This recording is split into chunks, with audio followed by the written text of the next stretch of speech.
Hello दोस्तों, स्वागत करता हूं मैं आपका अपने यूट्यूब चैनल पर। और दोस्तों, हम और आप पढ़ रहे थे संख्या पद्धति। जैसा कि दोस्तों हमने आपको बताया था कि यहाँ आपको प्रतिदिन मिलेंगे मैथ और रीजनिंग के लेक्चर, जिनको आप बाखूबी बहुत ही आसानी से सीख सकते हैं। तो आइए दोस्तों, हम आपको पढ़ा रहे थे जीरो के नियम। तो पहले पार्ट में हमने आपको जीरो के सारे नियम बता दिए थे। अब हम उसके आगे की ओर पढ़ते हैं, जैसे प्राकृतिक संख्या क्या होती है, संपूर्ण संख्या क्या होती है, इंटीजर क्या होता है, सम और विषम संख्या। तो दोस्तों आज हम सब इनके बारे में जानते हैं। तो आइए जानिए, टॉपिक हमारा चल रहा था संख्या पद्धति। संख्या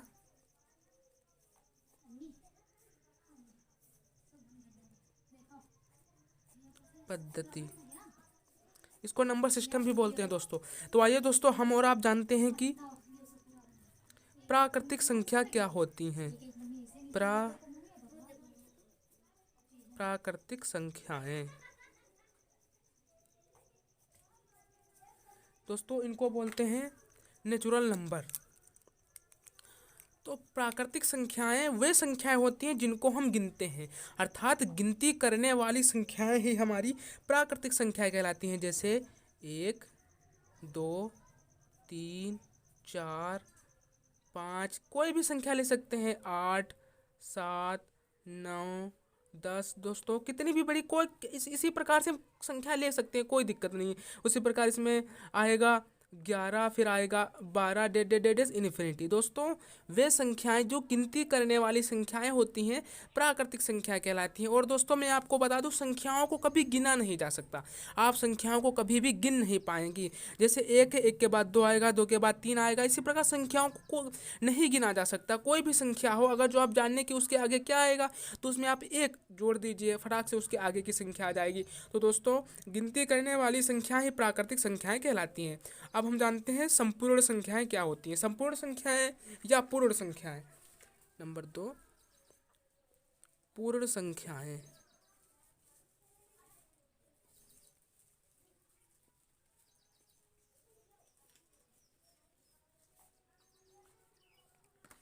तो दोस्तों पूर्ण संख्याएं वे संख्याएं होती हैं जिनको हम जीरो से लिखते हैं, अर्थात प्राकृतिक संख्याओं में अगर हम जीरो को जोड़ दें तो वही संख्याएं हमारी पूर्ण संख्याएं बन जाएंगी। जैसे जीरो, एक, दो, तीन, चार, पाँच, डेड 9, 10, 11, डेड इन्फिनिटी। दोस्तों हमने पहले से ही आपको बताया कि संख्याओं को कभी भी गिना नहीं जा सकता। पूर्ण संख्या वे संख्याएं होती हैं जो जीरो से स्टार्ट होते हैं, अतः वे संख्याएं जो जीरो से स्टार्ट होती हैं हम कह सकते हैं वो पूर्ण संख्याएं कहलाती हैं। इनको हम इस तरीके से भी कह सकते हैं कि प्राकृतिक संख्याओं में अगर हम जीरो को जोड़ दें तो वो संख्याएं हमारी पूर्ण संख्याएं बन जाएंगी। आइए आगे की ओर जानते हैं। नंबर तीन, इंटीजर क्या होता है, पूर्णांक।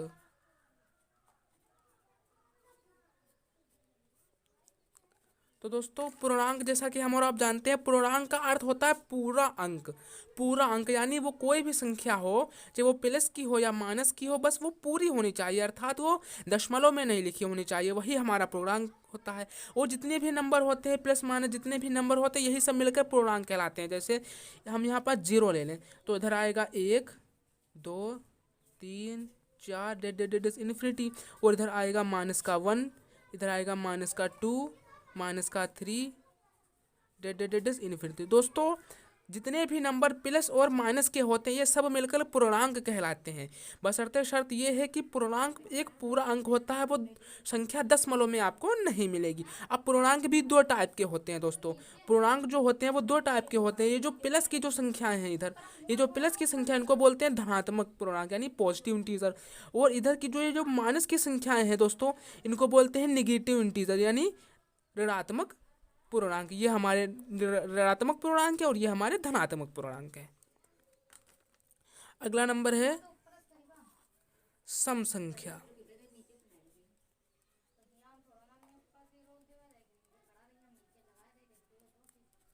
तो दोस्तों सम संख्याएं वे संख्याएं होती हैं जो दो से विभाजित हो सके। जैसे जैसे चार दोस्तों, जैसे छः, जैसे आठ, 10, 12 ये संख्या सब 2 से डिवाइड हो जाए, यानी इन संख्याओं में 2 से भाग हो जाएगी। जहाँ यहाँ हम 2 से भाग करेंगे तो 2 दूना 4 आएगा, 2 बार में जाएगा। यहाँ 2 से भाग करेंगे 2 तिया 6 3 बार में जाएगा। यहाँ 2 से भाग करेंगे 4 बार में चला जाएगा। दोस्तों ये जो संख्याएं होती हैं ये हमारी सम संख्याएं कहलाती हैं। नंबर 5 विषम संख्या, इनको ओड नंबर बोलते हैं, ओड नंबर, विषम संख्या।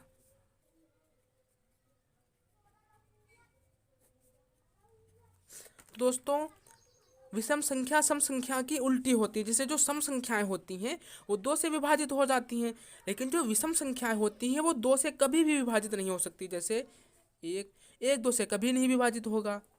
3 पूरा यानी 2 से पूरा विभाजित हो जाए, तो 1 कभी 2 से पूरा विभाजित नहीं होगा। विभाजित करेंगे तो 0.5 आएगा। 0.5 ये पूरी संख्या है नहीं।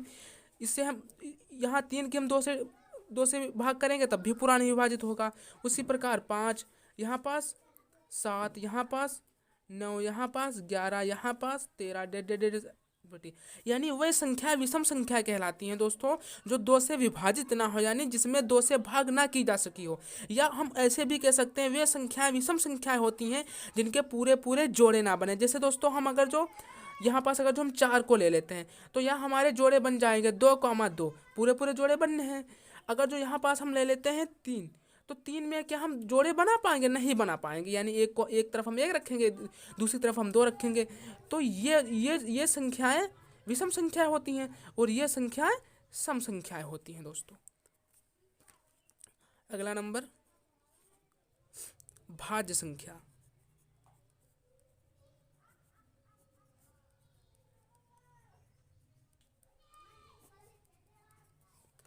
तो दोस्तों वे संख्याएं भाज्य संख्याएं होती हैं जो एक और स्वयं को छोड़कर किसी अन्य संख्या से भी विभाजित हो जाए।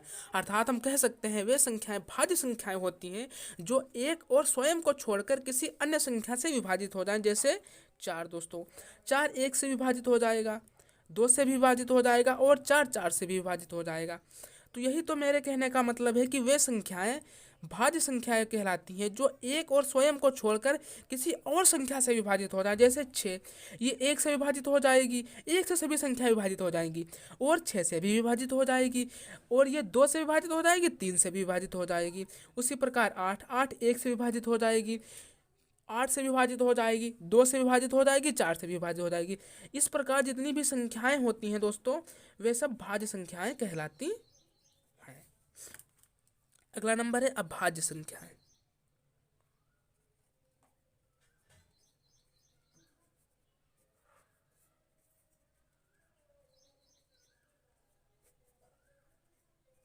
दोस्तों अभाज्य संख्याएं प्राइम नंबर इनको बोलते हैं। तो ये भाज्य संख्याएं की उल्टी होती हैं। भाज्य संख्या वे संख्याएं होती हैं जो एक और स्वयं को छोड़कर किसी और संख्या से विभाजित हो जाएं। लेकिन जो अभाज्य संख्याएं होती हैं दोस्तों वो एक और स्वयं से ही विभाजित होंगी, किसी अन्य संख्या से विभाजित नहीं होंगी। जैसे 2 दोस्तों, 2 एक ऐसी सम संख्या है, 2 एक ऐसी सम संख्या है दोस्तों जो 1 से विभाजित होगी और स्वयं से विभाजित हो जाती है और किसी संख्या से विभाजित नहीं होती है। उसी प्रकार 3 क्या है दोस्तों, ये 1 से विभाजित हो जाएगी, स्वयं से विभाजित हो जाएगी और किसी संख्या से विभाजित नहीं होगी। उसी प्रकार दोस्तों 5 क्या है, ये 1 से विभाजित हो जाएगी, स्वयं से विभाजित हो जाएगी और किसी संख्या से विभाजित नहीं होगी। उसी प्रकार इसमें आता है 7 1 से विभाजित हो जाएगी और स्वयं से विभाजित हो जाएगी और किसी संख्या से विभाजित नहीं होगी। उसी प्रकार इसमें 11 आएगा, फिर 13 आएगा, डेस इन्फिनिटी। दोस्तों हमने कहा था संख्याएं ऐसी बहुत हो सकती हैं और संख्याओं को कभी भी गिना नहीं जा सकता। तो दोस्तों अगला नंबर आता है सह अभाज्य संख्याएं।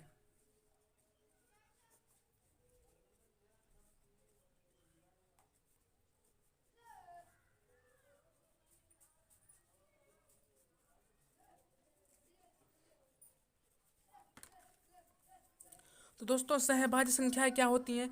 सहअभाज्य संख्याएं ये दोस्तों जोड़ों में चलती हैं और इनके बीच जो सर्वनिष्ठ गुणनखंडन होता है वो सिर्फ 1 होता है। जैसे 1, 3, 1 का गुणनखंडन 1 गुणे 1, देखो देखिए, एक तो सबका गुणनखंडन होता है, एक से मतलब नहीं, एक को छोड़कर कोई और गुणनखंडन होना चाहिए। जैसे 3 के गुणनखंडन करेंगे हम, तो दोस्तों आएगा 3 × 1। इनके बीच में कॉमन गुणनखंडन तो एक ही रहा, सर्वनिष्ठ गुणनखंडन तो एक ही, एक को छोड़कर कोई दूसरा होना चाहिए।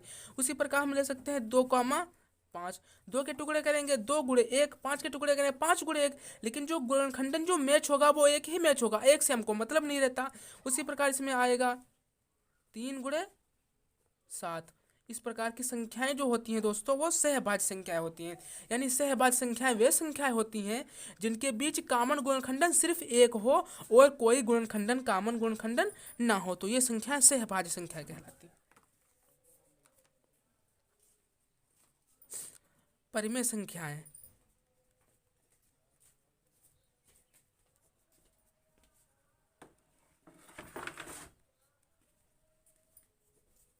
तो दोस्तों परिमेय संख्याएं क्या होती हैं? परिमेय संख्या वे संख्याएं होती हैं दोस्तों जिनको P/Q के रूप में लिखा जा सके, अर्थात P/Q। तो जो बटे में जो संख्याएं मिलेगी वो हमको परिमेय संख्याएं कहलाती है। लेकिन यहाँ शर्त यह, यहाँ Q का मान 0 के बराबर नहीं होना चाहिए। अगर जो Q का मान 0 बराबर, क्योंकि Q का मान 0 होगा तो बटे में 0 आ जाएगा, और जिसके बटे में 0 उसका आंसर इन्फिनिटी हो जाता है, उसका कोई हल ही नहीं होता। तो वे संख्याएं परिमेय संख्या कहलाती है। परिमेय संख्याओं को रेशनल नंबर बोला जाता है। वे संख्या परिमेय संख्या कहलाती है जो P/Q के रूप में लिखी जा सके तथा Q का मान 0 के बराबर नहीं होना चाहिए, वे संख्या परिमेय संख्या कहलाती है। जैसे जैसे 1/2, 1/2 ये क्या है? ये परिमेय संख्या, क्योंकि बटे में क्या है? 0 नहीं है। उसी प्रकार 3/2 ये भी परिमेय संख्या है। उसी प्रकार 4/5 ये भी परिमेय संख्या है। यानी जो बटे में संख्याएं लिखी होती हैं वो नीचे 0 नहीं होना चाहिए, वे संख्या दोस्तों परिमेय संख्या कहलाती है। दोस्तों आपको बता दें कि जीरो क्या है? जीरो भी एक परिमेय संख्या है, क्योंकि जीरो के बटे में हम 1 लिख सकते हैं, तो ये भी परिमेय संख्या हो सकती है। उसी प्रकार 1/1 ये भी परिमेय संख्या है, लिख सकते हैं। दोस्तों एक ऐसी संख्या है जो सबके बटे में रहती है, सबके गुणे में रहती है और सबके पावर में रहती है। उसी प्रकार अगर जो 5 लिखा है तो 5 एक पूर्णांक भी है और विषम संख्या भी है, और ये क्या है? ये एक परिमेय संख्या, क्योंकि इसके बटे में हम 1 लिख सकते हैं। उसी प्रकार 7 है दोस्तों, 7 के बटे में 1 लिख सकते हैं। उसी प्रकार बहुत सी संख्याएं मिलेंगी हमको।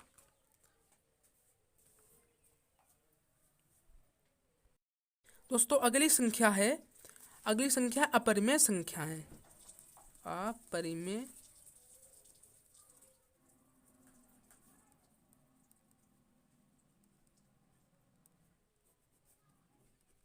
तो दोस्तों अपरिमेय संख्या क्या होती हैं?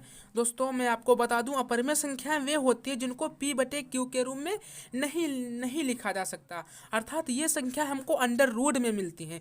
दूसरे शब्दों में हम ये भी कह सकते हैं वे संख्या जिनका परफेक्ट स्क्वायर रूट नहीं निकलता है, अपरिमेय संख्या कहलाती हैं। जैसे अंडर रूट में 2, अंडर रूट में 3, अंडर रूट में 5। दोस्तों इनके बटे में 1 हम लिख सकते हैं, लेकिन इनको हम परिमेय संख्या नहीं कहेंगे क्योंकि ये रूट में मिलती हैं।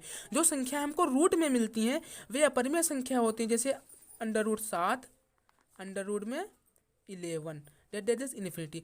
अगर दोस्तों आपसे कहा जाए कि अंडर रूट में 4 बताइए ये क्या अपरिमेय संख्या है, तो नहीं दोस्तों। अंडर रूट 4 को हम लिख सकते हैं अंडर रूट में 2 की पावर 2, 2 की पावर 2, 2 दूना 4 आ जाएगा, और इसको जब सरल करेंगे तो आ जाएगा 2, और 2 कैसी है? 1। 2 एक परिमेय संख्या, क्योंकि इसके बटे में हम 1 लिख सकते हैं, यानी ये परिमेय संख्या होगी, ये परिमेय संख्या नहीं होती है। तो अपरिमेय संख्या वे संख्याएं होती हैं दोस्तों जो हमको रूट में मिलती हैं और इनका पूर्ण वर्गमूल नहीं निकल सकता, यानी परफेक्ट स्क्वायर रूट नहीं निकाला जा सकता, तो वे संख्याएं अपरिमेय संख्याएं होती हैं। अगला नंबर आता है वास्तविक संख्याएं।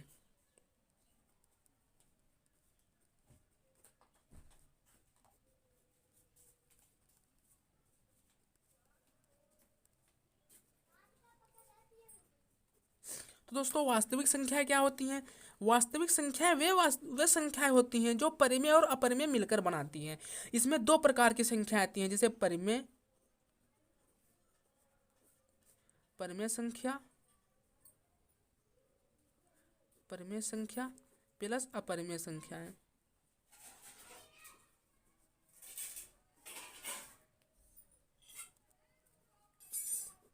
तो दोस्तों हम कह सकते हैं जितने भी नंबर होते हैं, जितने भी संख्याएं होती हैं, वे सब की सब दोस्तों अब वास्तविक संख्या कहलाती हैं।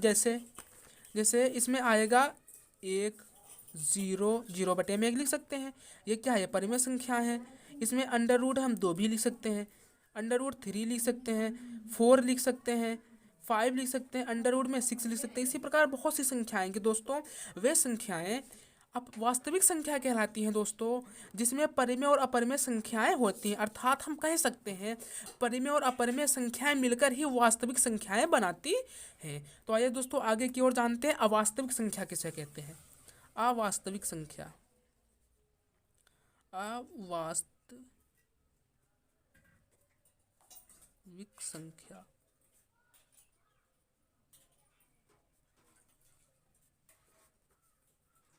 तो दोस्तों अवास्तविक संख्याएं वे संख्याएं होती हैं जिनको जो अपरिमेय संख्याएं होती हैं, जैसे 2। ये अपरिमेय संख्या, इसको हम माइनस के साथ लिख देते हैं तो ये अवास्तविक संख्या हो जाएगी। -3, -5, उसी प्रकार दोस्तों -7, उसी प्रकार दोस्तों -11 डेड इन्फिनिटी। तो वे संख्याएं अवास्तविक संख्या कहलाती हैं जो परिमेय संख्याएं हो, जो अपरिमेय संख्याएं माइनस के साथ आती है, जैसे 2, 3, 5, 7, 11। ये सब अपरिमेय संख्याएं हैं। अब चूंकि ये माइनस के साथ आ रही है तो यही संख्याएं अवास्तविक संख्याएं कहलाएंगे। तो उम्मीद करते हैं दोस्तों आपको हमारी संख्या पद्धति समझ में आई होगी। हमने आपको हर प्रकार की संख्याओं के बारे में बता दिया है। आप इसको अच्छी तरीके से पढ़िए, इसको अच्छी तरीके से सीखिए। और दोस्तों अगर आपको वीडियो पसंद आई है तो उसे लाइक करें, सब्सक्राइब करें और बेल आइकन दबाना ना भूलें, जिससे हम जो भी वीडियो डालें सबसे पहले नोटिफिकेशन आपको पहुंचे। दोस्तों धन्यवाद।